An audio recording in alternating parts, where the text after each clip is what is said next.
ایک جنگل میں ایک کوا رہا کرتا تھا۔ ایک دن وہ جا رہا ہوتا ہے تو اسے ایک روٹی کا ٹکڑا پڑا ہوا نظر آتا ہے۔ وہ روٹی کا ٹکڑا دیکھ کر بہت خوش ہوتا ہے اور اسے اٹھا لیتا ہے اور سوچتا ہے کہ وہ آج اسے اپنے درخت پر بیٹھ کر بہت مزے سے کھائے گا۔ پھر وہ روٹی کا ٹکڑا اٹھا کر اپنے درخت کی طرف جا رہا ہوتا ہے۔ جب وہ جا رہا ہوتا ہے تو اسے ایک لومڑی بھی دیکھ رہی ہوتی ہے۔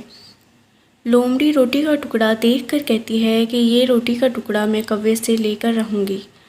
اس کے بعد وہ کوے کے پاس جاتی ہے تو کوا روٹی کھانے ہی لگتا ہے۔ اتنے میں لومڑی اس کے پاس آتی ہے اور اس سے کہتی ہے، پیارے بھیا، میں تمہیں ایک بات بتانا چاہتی ہوں۔ تمہاری آواز بہت سریلی ہے۔ تم کوئل سے بھی بہت اچھا گاتے ہو۔ اگر تم گاؤ گے تو جنگل کے تمام جانور تمہارا گانا سنیں گے اور تمہاری تعریف کریں گے۔ یہ سن کر کوا بہت خوش ہوتا ہے اور گانا گانے کے لیے منہ کھولتا ہے۔ جیسے ہی وہ منہ کھولتا ہے تو روٹی کا ٹکڑا زمین پر جا کر گرتا ہے۔